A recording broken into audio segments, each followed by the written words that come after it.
Putting their hand in your pocket. And I can assure you that there's not in the studio. We have another Kalakuta person, but he won't talk while you're speaking.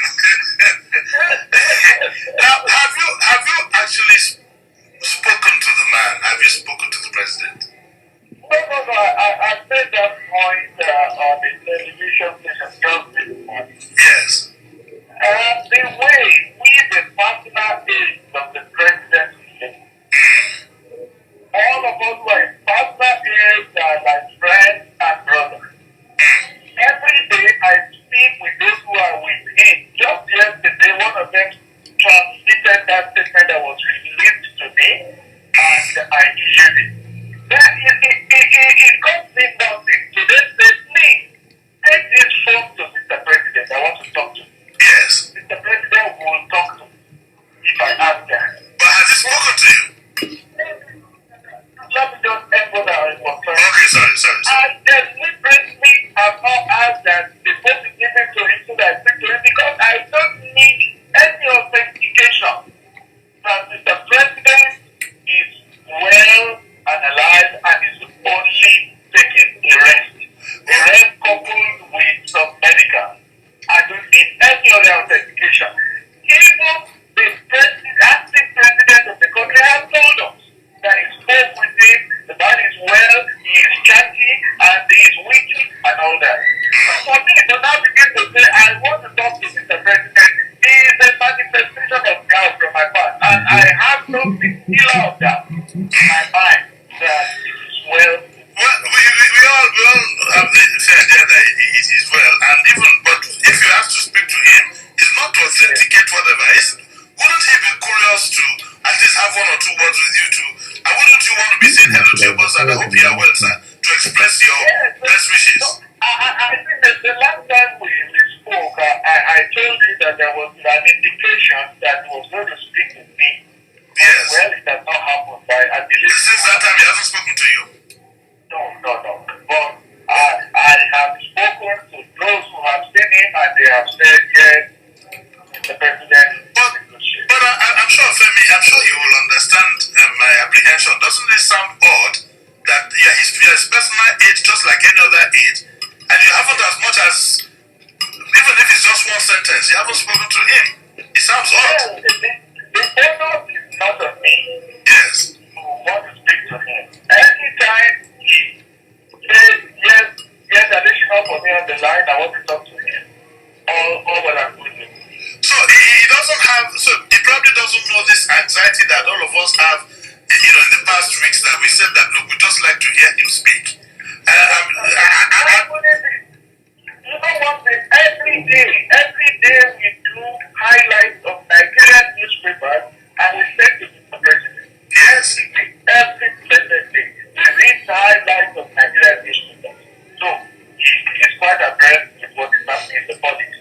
So the decision is with him. He is the one who has decided that, there's no need for him to talk to Nigeria. It's a matter of principle. If he feels, well, it's time for me to say, for instance, what he communicated to me yesterday to issue, that he appreciated the prayers and concerns of Nigeria and that there was nothing to worry about. It's a sort of reaction to what he hears is going on in the politics. People are praying. So he says, I thank you for it.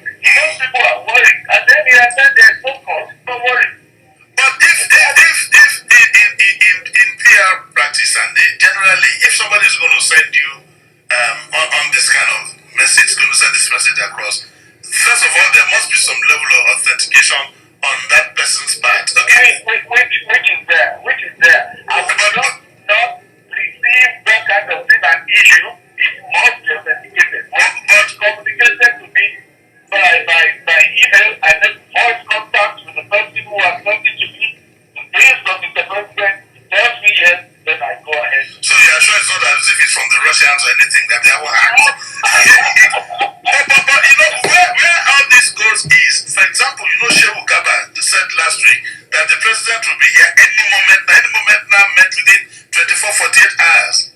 Now he's happy to high. I guess you have to talk to Shogaba.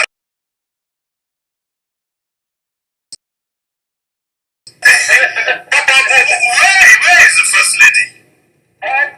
and she came into the country a number of days ago. Yes. Went to see the president, from there went to Umrah and then came back. It was her birthday just last week. She had a party.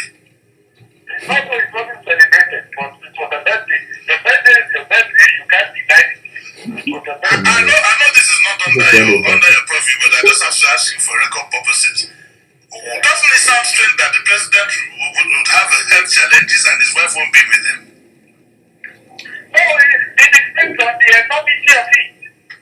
I mean, If it was a serious matter, you could be sure the wife would be there. But the wife went there, spent a couple of days, went to Umrah, and came back to Nigeria. That already is telling you that there's not a small laugh.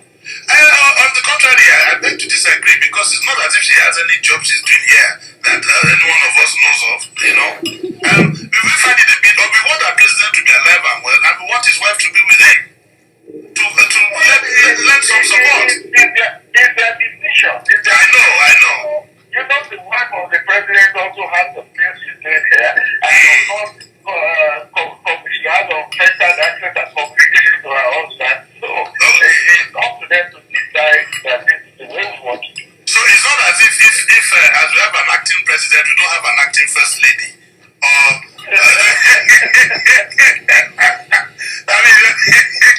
anyway, I think we will just conclude that she wants to stay in the other room for now. Okay, Femi, thank you very much. If there's any reason to call you before the end of the week, I hope you don't mind if we do so. But meanwhile, I will tell you that we, a lot of us concerned citizens, we would just want to move on, support the acting president, you know, and wish the president well. How the acting president you don't work with him at all, do you? I interface with him. He has communication with him, but I interface with him. Okay, please let him know that we wish him well too. Okay, so all of you guys stay cool and stay healthy, okay? Thank you. Alright, Femi, thank you very much. Bye. Wow, that was Femi edition now. To be. President Muhammadu Buhari's vacation has already been communicated to the National Assembly in line with Section 145, subsection 1 of the 1999 Constitution as amended. But before his departure at the Nnamdi Azikiwe International Airport, the president held a closed-door meeting with the service chiefs led by the Chief of Defense Staff, General Gabriel Abayomi Olonishaki. Muhammadu Buhari is expected to undergo routine medical checkups, on which he told NTA News that there's absolutely nothing to worry about. What's wrong with going on vacation? Didn't I go last year at the same time? President, who was seen off at the airport by the Minister of FCT, Muhammad Musa Bello, Justice Minister Abubakar Malami, his Chief of Staff, Abba Kyari, and the service chiefs, is expected to resume work on the 6th of next month. Before then, Vice President Yemi Osinbajo performs the functions of the Office of the President.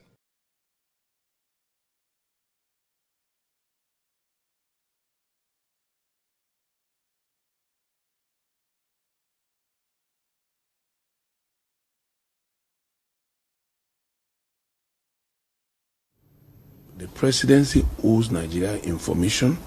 Nigerians asking after the president are right. And because the moment you assume such an office of the president, your life is no more private. So they should let Nigerians have information about the whereabouts of the president. At the same time, Nigerians too should be praying for the president. Nobody has control over health challenges. The only thing that they are doing wrongly is hiding the facts from Nigerians. You cannot say I cannot be sick. But when I'm sick, because I am a public figure, I represent the interest of too many people. They must know where I am, what I'm doing, what's wrong, it is in the right of Nigerians to know. I can say it without any equivocation. Mr. President is well, is healed, and is healthy. No question about that. But you see, on a lighter note, do you think Mr. President will be ill and will be in danger? How of us will be going about our business like this? He was in Anambra 2-3 days ago. I was in Kwara, on Monday. All our ministers are busy, doing their work. But I want to assure you, Mr. President is well and is in absolutely no danger. We've had many things like we've had too. As a matter of fact, I think it's one of the newspapers that said, when I was a spokesperson for APC, I said that if we were in a situation like this, as Minister of Information, the Minister of Information ought to be giving, hourly bulletin on the President. And I said, we are comparing the apples with the oranges. Mr. President is not ill. He's not in hospital. There will be no need to give anybody any bulletin about his health. Pure and simple.